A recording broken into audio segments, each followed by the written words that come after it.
Today I'm going to be talking about why Buddhist practitioners don't seek rebirth in heaven. So in Christianity there's heaven and there's hell, and you go there and you stay there forever. So obviously you would want to go to heaven. So you do everything that you can and should do in order to achieve that. And then once you achieve that, presumably that's it, you're done. But in Buddhism, see, in the East, things are very often regarded in terms of circles rather than straight lines. So if you could think of a straight line, that way being the path to heaven and that way being the path to hell, all you got to do is keep walking that way and you get to heaven. But in East Asian thought, everything's a circle. So what happens when you go in one direction along a circle? You're going in the opposite direction to this way, but you still end up getting to the same place anyway. So what does that mean? Effectively, it means that if you get into heaven, you can't stay there. You can't stay anywhere, really. Nothing is permanent. No state of existence is permanent in Buddhism because of the truth of impermanence, which the Buddha taught for his whole teaching career. So any karma that you create is finite. And seeing as it's finite,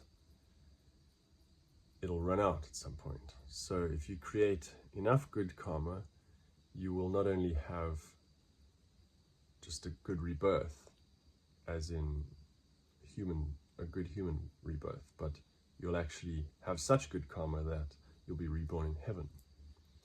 What happens for most people is that most people have a mixture of good and bad karma. And so when you get into heaven, it's a little bit like going to one of those restaurants that are so expensive that they don't even put the prices of things on the menu. You look at the menu and you choose what you want to eat and drink, and then only after you've finished do they bring you the bill and you get to see exactly how much you've actually spent.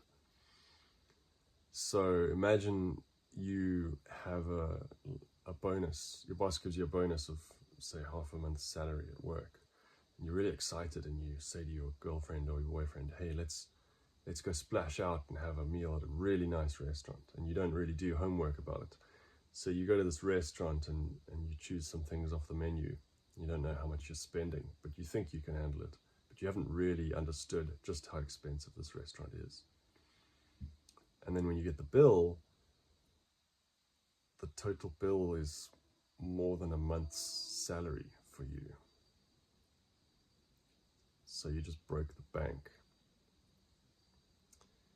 Now, so imagine now the bill is your whole month's salary plus the bonus that you got, the half month salary.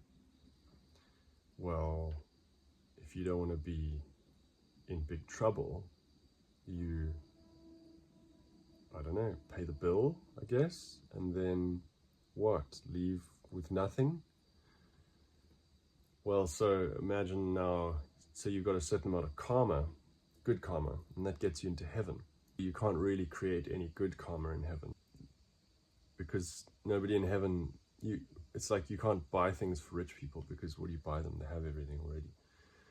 So you can't really do any good works in heaven, which would give you any good karma. So all you can do is use up your good karma. Whereas if you're in the human realm, you can enjoy good karmic fruit, but at the same time, you can still create more karma. So you can kind of, you can constantly be creating good karma and receiving good karmic fruits. But in heaven, you can't do that. You can only use up your good karma. So what happens? Well, when you use up your good karma entirely, you leave heaven. And like they say, the fall from the top is the hardest fall of all. And when you come out of heaven, you now have zero good karma to your name. But what you do have is bad karma. We all have some bad karma. How can you go to heaven with bad karma? Well, like I said, everyone has a mixture of both good and bad karma. We've all done good things and bad things in our lives. I mean, in our series of past lives and in this life. But if you go to heaven, you're not going to be using up any of your bad karma, because bad things don't happen there. Only good things happen. You can only use up good karma. So when you come out, however much bad karma you have, that's all you've got. And so you're not going to go to the human realm where there's a balance of good and bad karma, that, you know, some good things can happen to you and some bad things can happen to you. And the human realm is a good place, or, you know, a suitable place for that to happen. The only place you can go is straight to hell. And in hell, you can't really create any good karma either. So you're just gonna stay there until all your bad karma is used up. So usually they say you stay in hell for longer than you were originally in heaven. So when you go to heaven, you go for a long time usually. You might spend a long time in heaven and use up all your good karma, and then when you come out, go to hell, and then you'll spend even longer in hell than you did in heaven. So the goal in Buddhism is to get out of this circle.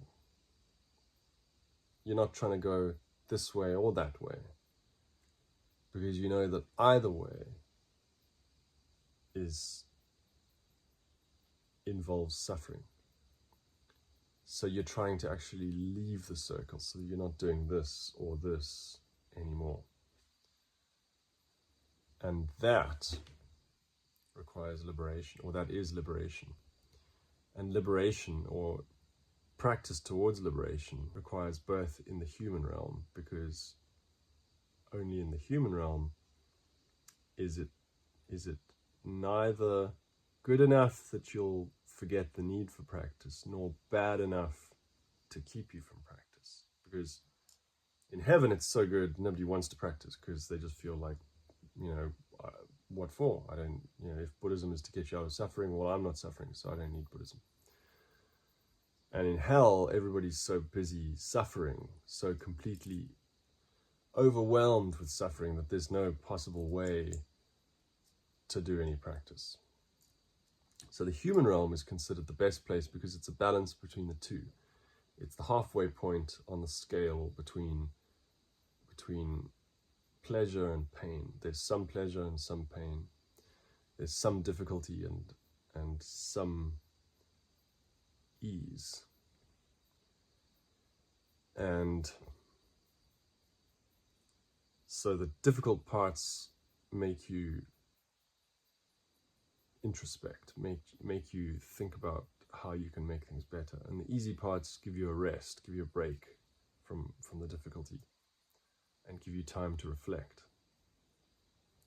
So the ultimate goal of Buddhist practice is liberation from all of the 6 realms.